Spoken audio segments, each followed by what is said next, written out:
Hey everybody, welcome to day 269 of Reseller Reflections, a day in the life of a full-time reseller supporting her family. It's Tuesday, March 4th, 2025, and we did not meet our sales goal today.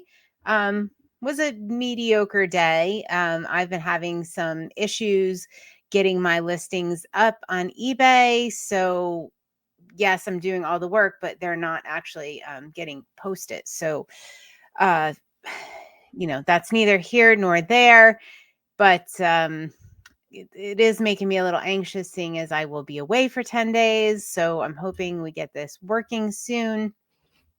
And yeah. So that's kind of just one little blip I'm dealing with. I'm sure you guys all have blips. Things are always changing. Software is always changing. There's always something going on, right? It's just you got to keep doing. Sometimes you have to pivot and do what you can and focus on what you're in control of. And this particular thing is totally out of my control right now. So I'm just focusing on what I can do. But there's that. So there's that little frustration that I just thought I would mention.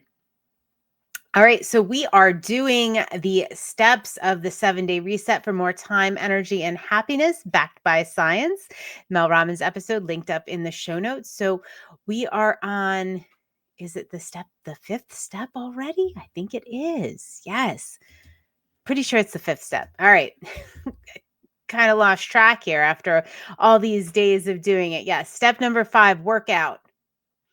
I'm going to go ahead. Sorry, Mel. And change this to movement.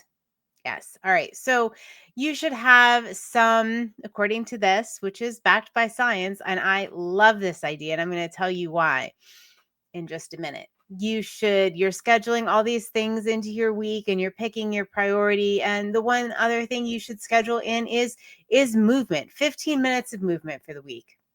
Kudos to you if you do more, but put 15 minutes on your schedule to accomplish a walk, a dance party, I don't know, whatever. I like to do spin class, so that's what I'll put on my schedule.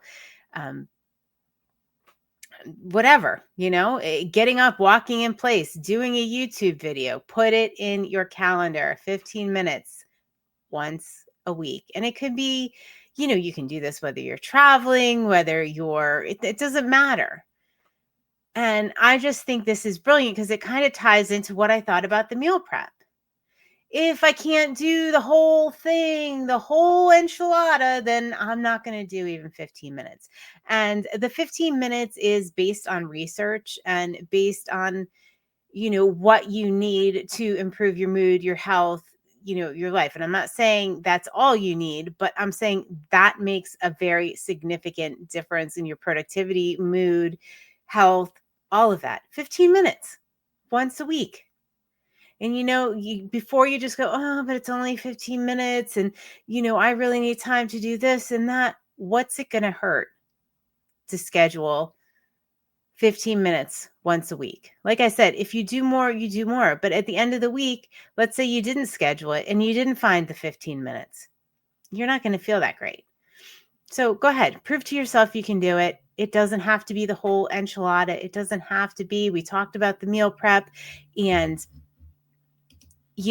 perfection is the enemy of progress. Like for me, the meal prep thing I talked about yesterday, which is also linked up in the show notes, was I never did it because it seems like I couldn't do what other people were doing. That, the real definition of meal prep. And there was probably a part of me that didn't get movement in, or even that 15 minutes once a week, because it was like if I couldn't work out 4 or 5 times a week, then what's the point? Well, there's a very big point to that. But it was that whole perfection and progress thing. Like it had to be something big. It had to be something grand. It had to be what other people were doing, what other successful people were doing. No, we're going to start where we are. That is so important. And we actually had a little chat about this in our mastermind. We've had this chat several times in our mastermind about people. And I'm going to use specifically, we've had this with movement, exercise, working out, that sort of thing, where people will myself included. Well, if I can't, I'm setting these big lofty goals, and you know what? They're not really where I am right now.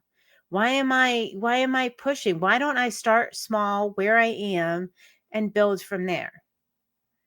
And last year I did just that. I think I've talked about here on Reseller Reflections. Last year I started with 5 minutes a day of movement. 5 minutes a day. That was my goal. Was it hard to put out there?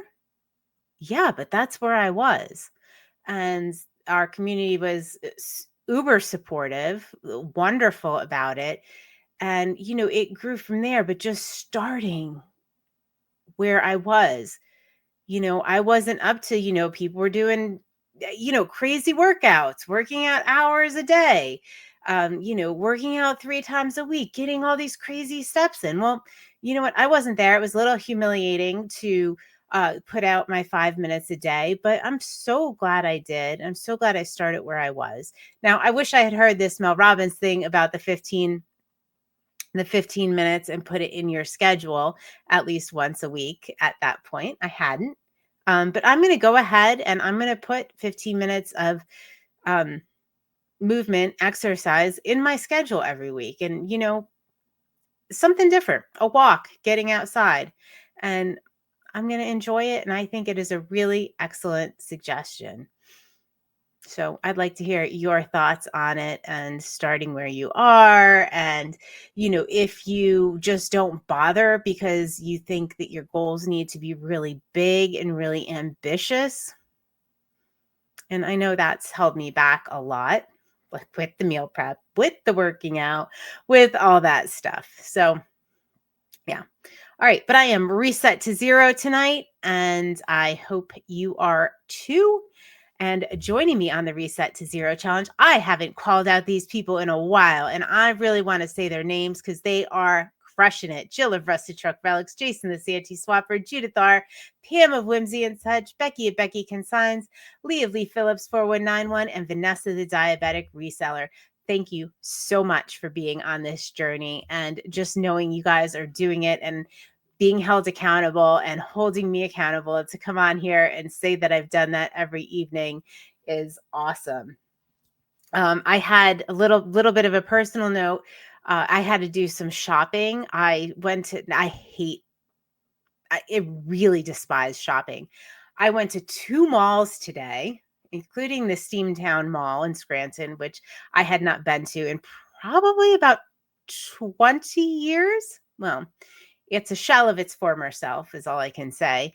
But yeah, it was brutal, and I'm going to stick with that Seinfeld reference. Kramer says retail is for suckers. There are certain things I couldn't get, you know what I'm talking about, used or resale right now. So I had to go to the store and had to buy them. But oh my gosh, is that painful as a reseller? It hurt. It was awful. And just that whole sterile environment of the mall. And oh my gosh, it was so overwhelming. But it's done. And yeah, I'm I'm grateful for that, and I'm glad it reminded me of how cool it is to have this reselling business and have so many friends that resell and be able to buy and shop like that. So grateful for that. All right, guys, have a great night. I will see you on day 270 of Reseller Reflections. Night night.